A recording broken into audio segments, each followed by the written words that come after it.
Yeah, I got off track here a little bit. I wanted to go back to cholesterol because I definitely wanted to talk to you about cholesterol.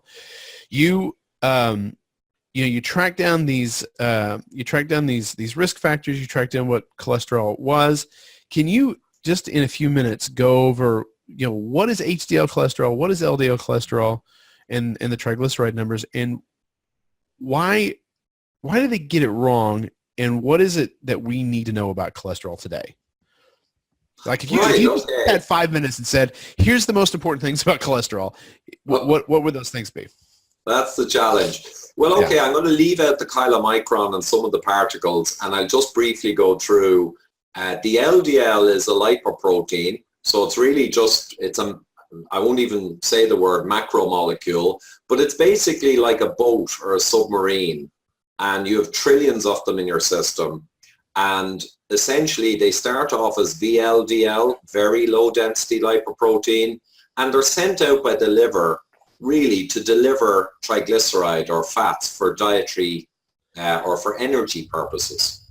So think of it like a boat, the VLDL. It goes out with fats and cholesterol in it to supply your body with energy, fat-based energy, right? That's all good. And then when it gives up the triglyceride, the boat shrinks.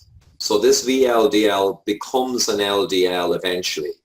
It gives up its signaling molecules and it changes to a smaller size. And now it's got mostly cholesterol and some triglyceride left. And that LDL goes around the system and it can also deliver cholesterol, right, for the body's needs. But generally it'll go back to the liver when it's finished its use. So that's the LDL lipoproteins. The HDL is a similar boat, much smaller, but it has many functions. So it can transfer cholesterol in and out of LDLs and VLDLs, and it manages their contents. It's got antioxidants to protect the other particles from becoming oxidized or damaged. And HDL particles can go into your artery wall and actually extract cholesterol that's got in there when too much has gone in, right, from plaque and from atheroma. So HDL has so many functions, I won't go through them all.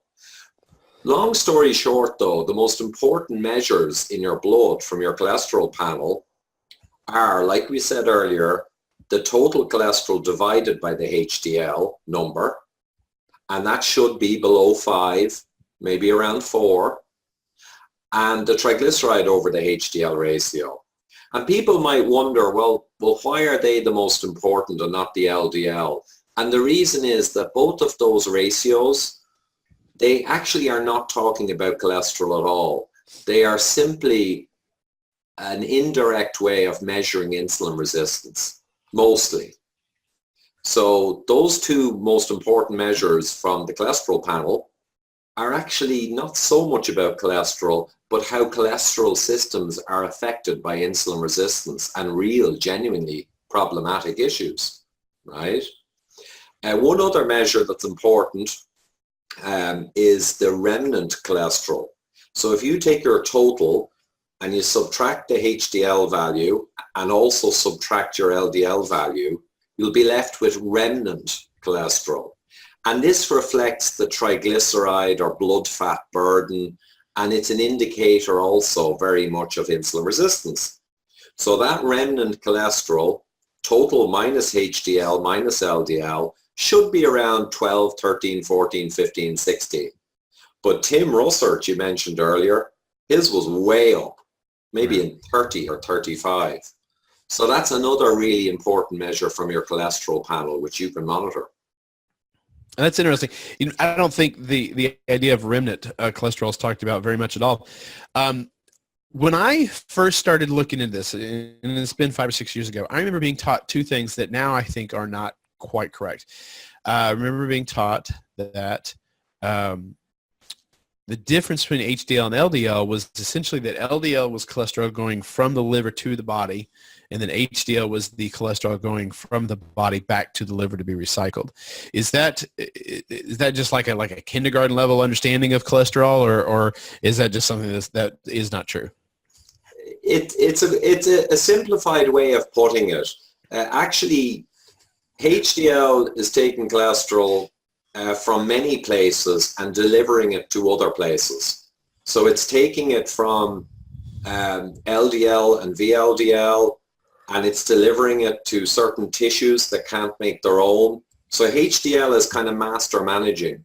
Now, they say reverse cholesterol transport is the LDL coming back to the liver, and it does a certain amount of that for sure, right? The back to the liver of LDL, but also LDL can give a lot of cholesterol to HDL, and HDL can bring it back indirectly to the liver. So I'd rather see them like multiple players with a ball. So you've got specialized players who do certain things very well, but equally they all can share the ball to varying degrees and bring it up and down the field. So that might be a better way to put it. Also, you know, the LDL is mainly the leftover particle from a VLDL that has finished delivering its goods to your muscle and your heart and your fat tissue, delivering triglyceride. But it can also be sent direct from the liver out into the system. And not a lot of people realize that. So everything is in flux and everything is talking to everything else. And if you don't get insulin resistant and you don't eat the wrong foods or do all the many bad things, that system should work very well and there'll be no problem with it. Right. The other thing that I was taught, and you started breaking up there a little bit, so I want to make sure that you can hear me, but the other thing that I was taught, or that my understanding was maybe not quite as clear as it could have been, was that in LDL there were multiple particle sizes. I mean, I think that's true. There are multiple particle sizes, and it was the small dense, the VLDL type of LDL particles that were atherogenic. They were actually causing the damage, and that the large fluffy LDL particles don't do damage. Basically, they're effectively neutral. Is that still your understanding of the situation, or has it been refined a little bit? Yeah, actually, it might have refined a bit over the years, but to be honest, what I'm going to say now, I would have largely said back in 2012 in my first weeks researching. So the small is associated with problems, much more so. The small dense LDL, if you measure it in your blood. And there's two views. One view is that the smaller ones get into your artery wall easier and therefore can get caught in your artery wall and become oxidized and be a problem. Definitely remember hearing that. Definitely remember hearing that. Now, I would say the balance of evidence would say that is not the reason that they're associated with more disease, because they're only a tiny percentage smaller than the standard ones, really. And, you know, they won't just get in easier because they're not that much different in size. However, the other thing about small dense LDL is it's very strongly linked to insulin resistance and hyperinsulin and lots of real problems, okay? Also, the smaller can become misshapen and it won't connect with the receptors on the liver and get cleared out of your blood in a timely fashion. So the smaller can stay longer in your blood and get more damaged and become oxidized and become a real problem. So there's a few mechanisms by which the smaller can lead to issues. But the reality is that larger LDLs can also be a problem. You know, it's not exclusively the smaller ones. Okay. So I think the small ones are a good sign you may have an issue in your system that's going to drive heart disease. And also they become part of the problem because they're linked to oxidized LDL and they're linked to LDL that stays a long time in the bloodstream and gets damaged by sugar, glycation, and other issues. So they're one to watch, but it's not as simple as some people say. So, 100 years ago, somebody would have a heart attack. They do an autopsy. They, cut open their arteries and discover, oh my gosh, it's clogged, and what is this? Oh, it's cholesterol and calcium, and so you can understand why they thought cholesterol was doing the damage. When someone has a clogged artery, what has happened? What's going on there? Okay, so the process is that basically the whole thing is about atherosclerosis, which is an inflammatory disease of your artery wall. The wall does build up crud within it, and eventually when a plaque, which is an atheroma or a plaque, it's like a scab in your artery wall that gets larger and larger, and it's full of like dead tissue and some cholesterol crystals and smooth muscle cells and immune system components. Your body's like fighting an infection in that little thing. And if it gets big enough and weak enough, it can just rupture. And the rupture allows the core of the plaque to spill out, and that causes a sudden blockage. Your blood clots, you get a heart attack. So that's the atheroma, right? And some people will have almost none of these at, say, age 50. And some people will have hundreds of them all over their coronary vessels. So the $1 million question is, well, what drives it? Right. What drives you to have more? And the main things that drive it are hyperglycemia, high blood glucose, diabetes, many pathways to driving that bad process. Hyperinsulinemia, insulin, many papers showing how insulin drives plaque formation, right? Smoking, great example. It damages your LDLs and causes them to be really problematic. And we could go on and on. Stress, sleep, loads of different causes. Heavy metal contamination can drive atherosclerosis. So I have a good diagram that you might link to in the notes, but it just shows all the causes, most of the big ones. And the question is, cholesterol, how much does natural native LDL particles, undamaged in a healthy person, how much did they on their own drive the problem?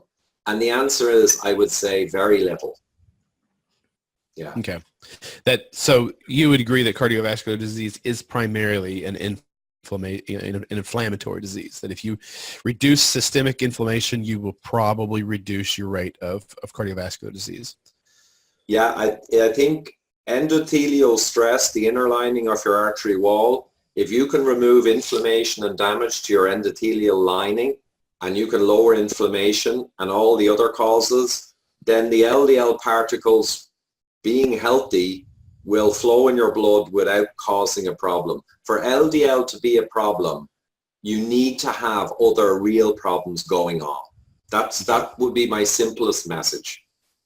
And just one last thing. Sure. If you have other real problems going on that are causing your blood vessels to be inflamed or damaging the lining or any of these things, well then if you lower the number of cholesterol particles in your blood, it may slow down the process of atherosclerosis.